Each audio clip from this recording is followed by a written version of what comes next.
everybody. Welcome to your Unpaid Therapist. Hello. Welcome to another episode of your Unpaid Therapist. I'm not getting paid. I didn't even get a donut. You are new around here. I am Valery Ortiz. As always, I am your host, Alikona, she's away, Bradford. This is your Unpaid Therapist.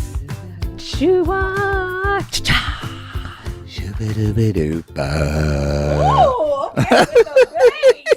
Hey, hola. How's it going? Oh my gosh, that may have been loud.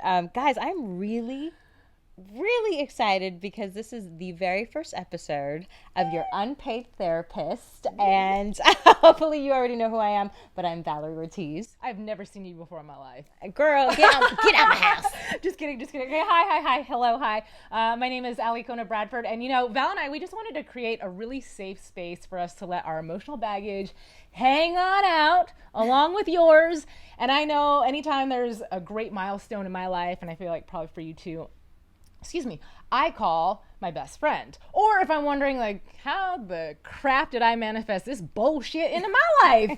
And I pick up the phone and I call Val. She is my unpaid therapist. Yeah, and this was kind of born out of those conversations. I was in Canada. It was COVID. Things were just a hot mess and great and all the things. And we talked about it often, and we were like, you know what? We're going to do this podcast. And we wanted to pay an homage to our unpaid therapists in our lives, other than us, all of you. We want to invite you into the conversation to really just get to know us better. Yeah. Celebrate the highs, get deep and vulnerable about those lows in life in Hollywood. We're both in the entertainment industry, and all the things. And I got super excited because that was done, right? We were going to do this podcast. It was going to be us. We're going to talk. We can talk for days. And then Alikona had the best idea. Credit where it's due. I give it. I'm a little smart. Yeah. And she was like, oh, we need to bring on Matt Marr. He is an actual therapist, and he's fabulous. He's funny. He has such great insight. And I was like, that's the podcast, right? Yeah. Because you're gonna get all that, maybe good advice, bad advice. Sorry if I touched the mic. But then you're gonna get real advice from an actual therapist that will help us all. So it was like the perfect combination, and here we are. Yeah, but first we gotta play Never Have I Ever, because it's a good icebreaker. Telling a bunch of strangers that you sharted in your pants is just a great way to start a show, And for y'all to get to know us in a different kind of way, because we're gonna get deep, we're gonna get funny, all the things. Yeah, but really quick, actually, let's introduce each other, and then we'll bring out Matt, because we don't want to be all like braggy. I did this. Okay. So again, Alikona. So I met Alikona doing an AfterBuzz after show, and for Hit the Floor back in the day. If you knew me from that show, she was doing something. What'd you say? Nothing. Exactly. I actually really didn't hear what you said. But I met her there. She's an amazing host. Alikona's such a good listener, interviewer, writer. She's written movies, y'all, that's been made. She's an actress. She does parkour, gymnastics, all the things, dance. An amazing dog, animal, cat mom, animal activist. And she's the kind of friend who it's just always there to listen, super positive, and if you need her, she's there. So it was just amazing that I got to meet you when I did, and it started again professional, but like we've talked about, like we just couldn't stop talking in the parking lot, and then here we are. Yeah. It was that one fateful day we were on the corner of Louise and Burbank, and it's so crazy. And this is my bestie over here, Valery Ortiz. She does accents. I do. And yes, you might recognize her from Hit the Floor, as she said. She was shaking her groove thing. Exactly like that. And then they killed her off. Because they saw me do that. But anyway, yes, and she was recently on Gabby Duran, playing a very hilarious mom. And if you're feeling Christmas in July, I highly encourage you to watch Cloudy with a Chance of Christmas, because she's the lead in that movie, which was, by the way, on her bucket list. So that's kind of pretty cool. But and as a friend, amazing listener, super loyal, always there. No judgment whatsoever, incredibly empathetic, thoughtful. I'm looking right at Val, but I should be looking at you, but it's so true. Also wonderful, amazing doggy mommy. And I'm sure the list goes on, but I'm not going to keep talking, because really what we need to do is introduce our unpaid, he really is unpaid from us therapists, and I do call him for everything too. But you might recognize him from the podcast Reality Gaze, as well as my former co-host for the Arrow After Show. Ladies and gentlemen, it is Matt Marr. Hello. Hi. I feel like I should wear my Arrow costume. I know. You know, but I don't. I'm so I don't have excited. the arm. that you're Hello. here. Especially because, y'all, I mean, like we talked about this, we've talked about this podcast for years, which we're going to get into. So just having you here and actually filming this first episode, and you're in the room, and now we're doing this, and all of our, behind the scenes crew, I feel surreal. It's like I'm sitting on the couch with two Disney princesses. You both are so You're a pretty. prince. I can't even. So anyway. You're gorgeous too. Oh, well, thank you. Thanks for having me. I love how your feet touch the floor and mine don't right now. Well, yeah. Anyways, Always. That's our OnlyFans thing later. Yeah, that's But let's do our Yes. Never Have I Ever. Okay, You start first. Well, actually, since Matt is our Yes, special Oh, guest, okay. we gonna shuffle it up All right, here. all right. Ooh, she gonna get a drink of water for this one. So y'all. basically, we're gonna do this every episode. If you have ever, and it's juicy ever, you're gonna elaborate. But first, you're Okay. just gonna read. I've done a lot of shit, so I'm scared. All right, I'm gonna pick. Ooh, it's like tarot cards. You don't know what's gonna happen. Okay. Well, hold on. Get it right sorry. together. Oh, You know are they what? stuck Some of this together? glue- Oh, okay. Valerie sucks at Okay. gluing. Okay. There we go. All right. So I'm reading this. You are. Okay. All right. Never have I ever hooked up with someone and halfway through undressing realized they stank, so I left. You know what's going to be really funny about this, especially as the show goes on? You're going to know who wrote what. By like the words used. I'm not going to tell you who it was. You're just going to have to keep watching and figure it out. So, I was just literally talking about this on our podcast because I host it with my friend. What podcast is that? Reality Gaze. There you Yeah. go. If y'all love 90 Day Fiance, trash reality TV, that's what we talk about, Below Deck, all that fun stuff. But I was like, what is going on? Because I don't know what's happening, at least in the gay male community. I mean, people are into that stank. What? Yeah, I mean, it's a thing. It is. They like they asked for it. Yes, they want to smell people's underwear. They want to smell like it's a whole thing. And they you go into like the Eagle, which is kind of like a leather bar here in Los Angeles, and you go into it, and it's just like you walk in there, and if the wind blows one way, your nostrils are going to burn, girl. Oh, God. What? And I'm not judging people that's I guess I am. Sure. I guess I am because Hold on, though. You said the Eagle, and I was thinking is it a Spread Eagle. I know. no, the Eagle's the bar. It's a bar. It's a bar. But so I am not. I've never like in the middle of hooking up with someone though. I luckily haven't been with someone that smelly. because I pretty much make up front. I'm like I vet it. You got to vet it a little bit when you get because somebody's just gonna be like they haven't like worn deodorant in like 2 weeks. And that's not for me. No.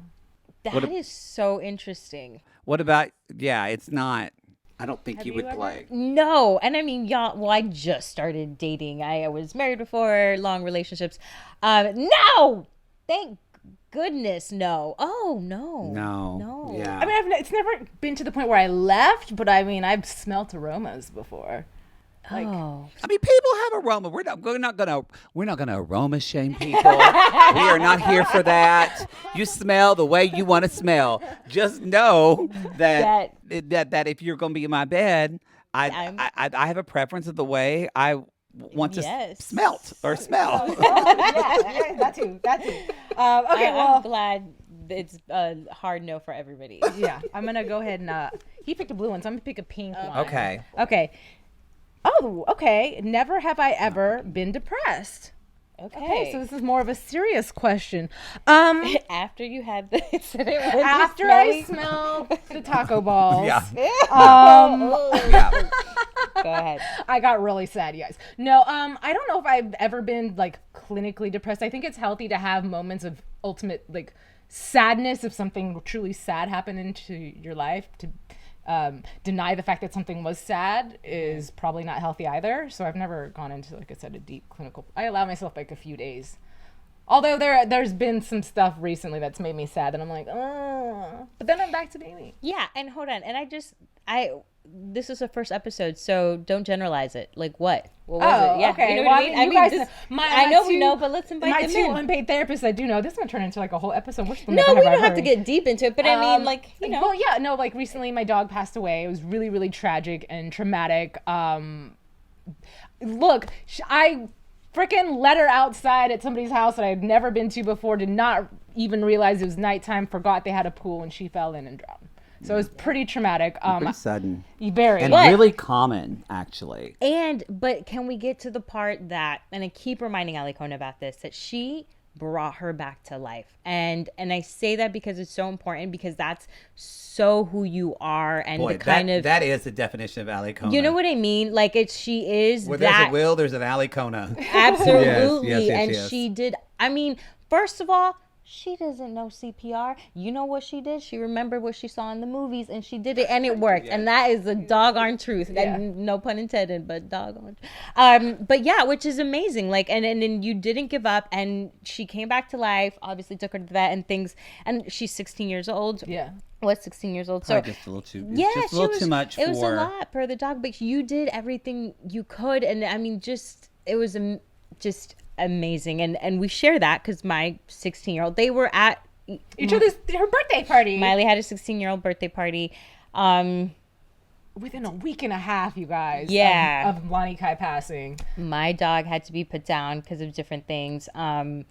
So and the only reason I wanted to share it, because these are the kind of conversations that we can talk about some like sweaty balls smell, and then get real and be like, no, like a few weeks ago or yesterday, we were both like, we're all going through it, you know. And I think the healing is in the specifics.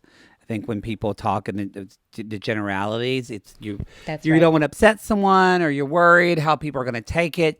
But if people don't know if people don't know what you're going through, then they don't know what you're going through. Mm-mm. And so I think for both of you, because Alikona told me about it, you know, it's you're talking about grief too, and grief necessarily and depression are two different things. Because I think grief is something. You know, that my father died over a year ago, and that was my first parent to lose. And he had cancer. It was terrible. I'm glad that he's now like at peace and, you know, up in heaven with a bunch of blonde girls with fake tits, because that's what he would love. That's what my dad would love. But like just last weekend, like something like made me think of my dad, and I got really sad for a day. And so I think grief and depression, I think all these things are like a fingerprint. They're so individual to you that I think that anyway, I just wanted to comment of like, I think you're going through now something different than depression. It's grief. And so sometimes grief, especially, it's going to keep hanging around because the love you had was so deep. Mm-hmm. And I'm so glad, and thank you for sharing that one, because it is hard. But I think just your description of saying it's like a fingerprint, that is so beautifully just stated, because that is so true, and it's so different for everybody. And but I want this conversation to be that, and you guys to see a different side of us that, you know, you don't normally see, and because we're all going through something, like you just said. Which even goes to like the reason why we started this podcast. Again, we had this idea to do this. We shot a whole season, you guys. Yes. And we looked through the episodes. We didn't have the mics that we wanted, the look, and we were just like, we gotta start over. And then the whole topic of this episode today was fear of failure because of that. I was like, we had a list, we had all the ideas, and like fear of failure, because even to start this over and decide, did we fail? Oh, I don't know. No, we learned a whole lot, and then did something different, and here we are. Yeah. I do want to dive into that deeper, and I do want to say this is why we have Matt, because obviously he brought in the wisdom, but I do want to get one more never have I ever, because you have not picked one out. Okay, see, she's like, do it. I'm excited about this. Mm-hmm. All right. Never have I ever avoided someone because I just couldn't handle their sour attitude or inability not stop playing the victim, or inability to not stop playing the victim. Never have I ever avoided someone. No, never have I ever avoided someone, because of that, no. I did remove them out of my life because a lot of things like that. And that I'm trying not to generalize. I've been in a relationship where I avoided someone because I just couldn't handle their sour attitude. That wasn't the reason that I avoided them or left the relationship, but there was a lot of playing the victim, but then there was a lot of mental health stuff in there too. That's why I'm not getting too specific. So I would say probably no to avoiding them only because of that. But I guess if it was just a random person, I protect my energy, and I guess the older I am, I'm a little bit more specific on who I let around me.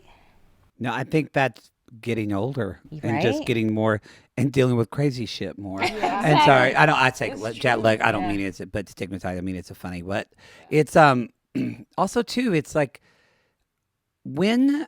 Sorry, I'm going to ask a question now, just because when you're a podcaster, I think you're curious. You're curious people, so questions invite questions.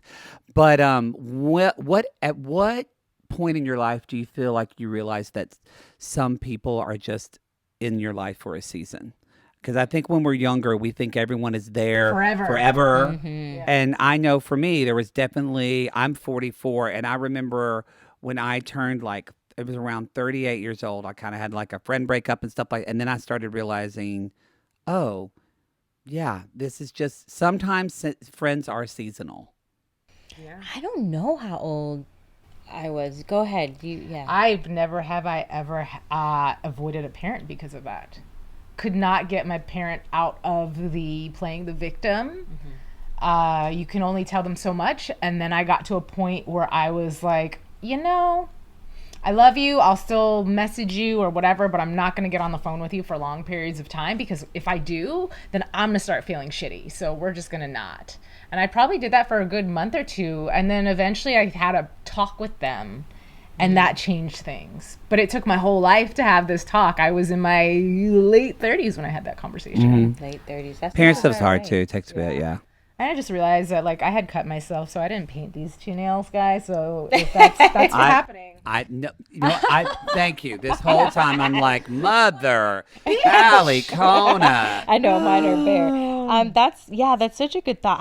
I can't pinpoint an age, Matt, but for sure older, and just more experiences, I guess, and being more self-aware of just what I need for just my peace or just me being okay. I think that's kind of what's helped.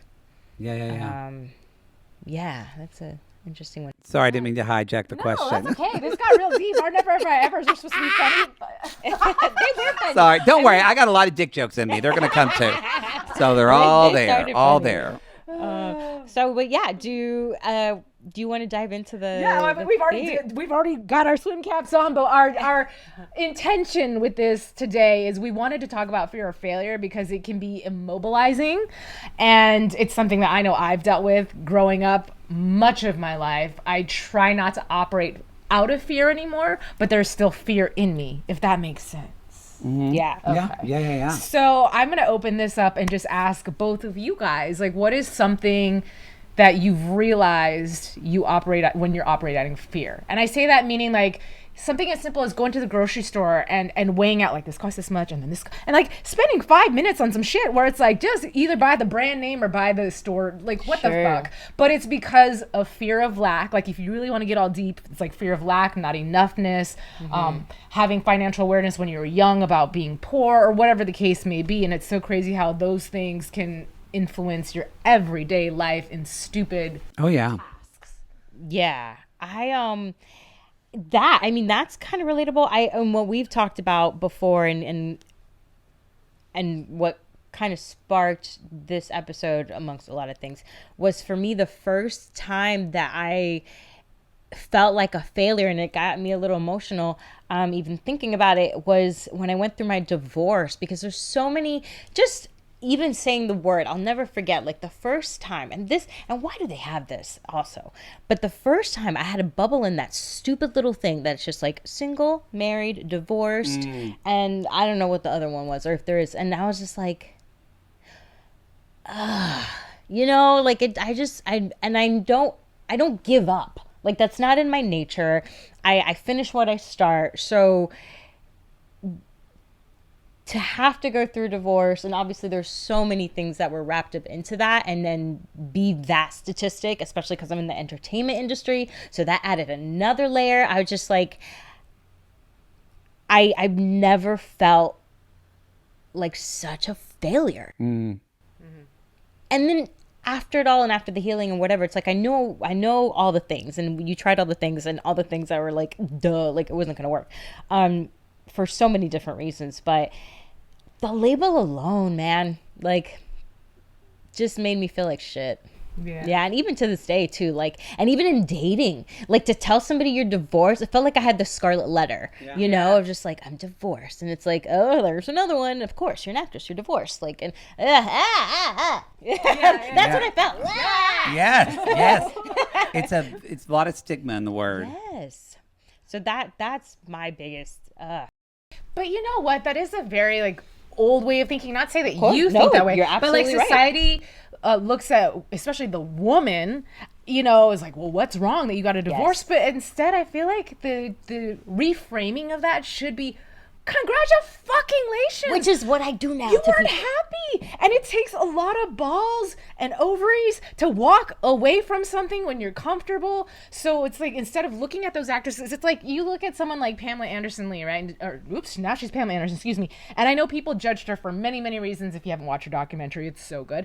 But she's been married and divorced like 5 or 6 times, and she's like, you know what, I'm a hopeless romantic and I believe in love. And so she goes in and she goes all in, and then when she realizes it's not for her, whether it's being abused or whatever the case may be, she's okay with saying, you know what, this is not making me happy, I'm gonna go try find something else, and I'm gonna find my happy. And I'm like, dude, So empowering. Yeah. And now when people say that, I have close friend kind of going through something, a divorce, not something. And it's, I'm careful with my words, because it's just like, I'm sorry, but I'm happy for you. I'm happy that you're deciding to choose whatever you need to make you happy, because that is really difficult sometimes. Not that I'm like, yeah, get married, get divorced, go all crazy, whatever, but just do you, like, chase what's right for you. So I like that. You know, I with fear, you know, I ended it. I wasn't divorced, but ended a almost 8-year relationship last year as well, and it wasn't my choice. So I definitely felt that as well. I kind of had that mindset of just, when you commit to someone, you commit. And also, I'm lazy. I don't want to go through the shit that I went through with someone else again. I did a lot of groundwork in those first 3 years. I got someone trained to pick up their stuff. Like, I did all that shit. I don't want to do that again. But I think there is this idea of, I've been, you know, the type of, when I'm just podcasting now. So I'm not practicing in therapy. When I was a narrative therapist. And so what that is a lot of looking at life through story, metaphor, and things like that. And so, and quote, narratives. And so I thought, kind of, what is the narrative like in society telling me about marriage, what marriage is supposed to be. And then I realized that, and not just marriage, but relationships. And I bring this up because I think that is probably, I thought I had fear of failure with like career and stuff like this. And then Miss Universe, she said, hey, bitch, I'm going to do it with this relationship. You're going to think you a failure. You're going to feel like shit when you go through this. But, you know, so it took me down and took me out in a lot of ways, but it was a great opportunity for me to go, wait a minute. I really, when it comes to relationships, I'm really caring in a way about other people's opinions instead of my own.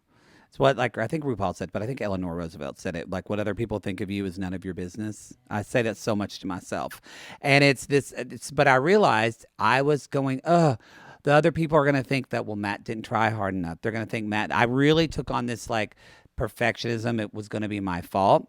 So I feel like and I bring that to all three of us, I feel like when we're in this space of fear of failure, a lot of times when you're afraid of failing at something, a lot of times you're actually not thinking about what you would do in that situation. You're thinking about the other people, your mom, your dad, your family, what they would say, what they would think. But if you actually kind of in those moments kind of imagine you kind of step out of yourself like a ghost and yourself looks at you and said, do you think I'm really going to give two shits if you fuck this up?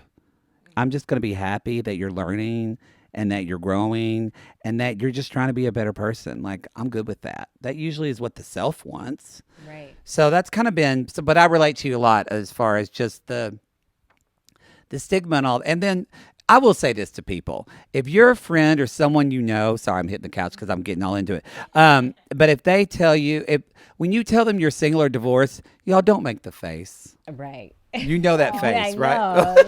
They don't, it's the, yeah. It's like they go, oh, it's like they just saw like, I don't know, like just a sad kitten. They go, oh. Yes. Like, even though you got it on the side, just go, okay. Right. Great. Okay. Yeah, cool.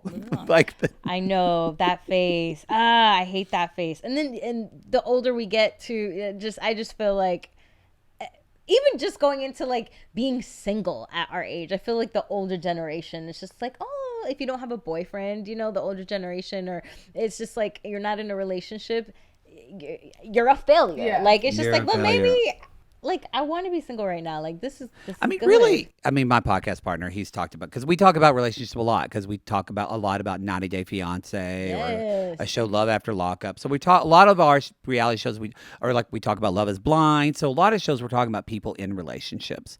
And Jake, my co-host, said something, and he said it, and I went, "Okay, bitch, that's pretty wise." He said, honestly, being in a relationship for even 5 years is a big feat. That's a lot of work. Yeah. And when he said that, I went, you were right. It's such an enormous effort just to do that. And so what if we started looking at, wow, you're with someone for 3 years? That's a long time. That took a lot of work.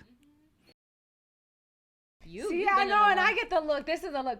How long have you guys been there? I'm like, oh, like 10, 12. How long? Are you married? No. Well, why not? And then Val and I because you're smart. Well, no, because Val and I have this conversation all the time. When I tell her, I was like, at this point in my life, would I be opposed? No. Do I feel like I could get married? I feel like I'm too old. Like, people would feel sorry for me. Be like, oh, this bitch is like, you're never too old to get married if you want to get married. Like, if I'm having my second marriage, that makes sense. No. But at this point, when she told that's me some this, bullshit. I was like, that's some bullshit. I was like, I don't want to hear anymore. You're too old. Yeah, like they're like, oh, that old. Nobody's thinking that. That's you. That's projection. That's projection. Yeah. 100% projection, because nobody's gonna that's be your like mama's that. voice right there, or something. But nobody will be like, it'll be like, oh my god, yay, or oh, how cute, look at that old lady. Oh, that's fine. I think it's cute if I saw two 70-year-old people getting married. That's great. You're not gonna be 80. Well, I know. And then if you were, who cares? That would be cute. It would be cute if it was my second marriage or fourth. Why? Yeah, but why? I don't know. That's interesting. I just feel like you should get married like when you're in your like. Why should? I'm gonna turn. You just said to her about her idea about divorce. You said to Val, I said, you're thinking kind of old school, and I think you're thinking old school. For girl, this is a mirror. Yeah. No, and for sure. Listen, I got divorced, and I was very much in that, like, which is why it happened, and I went through with it, because when I was in the self, I was like, the self does not want this. Yes, there will be the stigma. Yes, my parents would be disappointed in the families and blah, da, da, da, da. Sure. And absolutely, it was a hot mess. But self was so happy. Self was free. Self was finally not drowning. Self found herself and started growing up. I got married young. It was my high school sweetheart, y'all. I didn't know the world. I just started dating, and we've talked about this, as an adult. And now you date online. Like, what? Like, how do you what? So self chose what self needed. But yeah, that projection on society and all the things, it sucks. But I get so interested when you start talking about that old thing, because, and I just think you think you're old just in general, like, because you talk about stuff like that, which I'm just like, girl, please look at her. Should not. I know. She's I not got old. like, do you see the dry wrinkles around my eyes? Like, Alikona. No. What? Oh my I'm just goodness. saying. I mean, Girl, you've been in LA too long. yeah. I that's just. Look, and I'm vegan, you guys. I can't get Botox. I already asked. Not that I would ever be like, I would never do that to myself. But I was talking to my dermatologist because I do have acne scars, you guys. And I'm always trying to get rid of them. And yeah, the dermatologist was like, yeah, it's got bovine. And I was like, but. Okay, well, I guess I'm just going to get like a raisin. You should make a vegan Botox and you'll be rich. No. Get your doctor coat on. Okay. Hey, listen. You heard it here first, right? I love that. I love that. I just one day we're gonna all be at your wedding and be like, do you remember when? And by all of us, I mean when I'm like, Kirsty. Hey, You're all the only two friends I have I'll left. roll you down the wheelchair. I don't care. I'll be a flower girl. I'll wear a dress. I like that. I know you would too. Oh, it's amazing. I love it. It's amazing. I feel like we scratched the surface of failure, but didn't at the same time. I feel like we're like running out of time. So your call. Do you want to quote us out? Do you want to? I do want to quote us out. Okay. So there's just, and it's actually in my email, which says how much I love this quote. But let me not mess it up too. So it says, "Failure is the condiment that gives success its flavor." No, I didn't fail. It's the Invisalign, y'all. It's the Invisalign. We didn't talk about. We all three got it. Yeah, we talked about this off Got it. Did screen. you guys get it? Did you get it? But I just got Invisalign and I can't talk. So failure is the condiment that gives success its flavor. And I told Val I'm gonna get a lot of flavor. I got lots of seasonings, you guys. Good girl. That's I mean, what the gratitude is real when you've gone through it. This is true. It's really true. I love that quote. I'll let you guys know how right. I feel when it happens. All right. Put us on a text thread. Well, with that, we just wrapped our first episode of the Unpaid Congratulations! Therapists. Yay! Thank you. I'm so happy course. here. Oh, you just have Thank so you much for wisdom, having so me. much funnies and personality. I love it. I mean, I did. It was mine. I didn't bring I mine, know. so. I love it. I'm gonna give you no, I'm your just flowers. kidding. And thank you guys all for tuning in. yes. Keep coming for more. We have a Patreon. We're still figuring out our life, but we definitely would love for you to subscribe. Of course, there's going to be fun perks. And we do want to do something where Val and I were talking about doing a raffle. So if you are a Patreon member, there'll be different levels you'll see on our page, right? But we are going to have one where we're going to try to raffle off the opportunity for people to come guest with us via Zoom. Matt's not always going to be here in person, so the days that he can't make it, he'll Zoom with us. So you could be one of our Zoom co-hosts. So just look for that. Smart idea. Yeah. Fun. All right. Okay, guys. We love you That's so it. much. Thank you. See you later. Bye.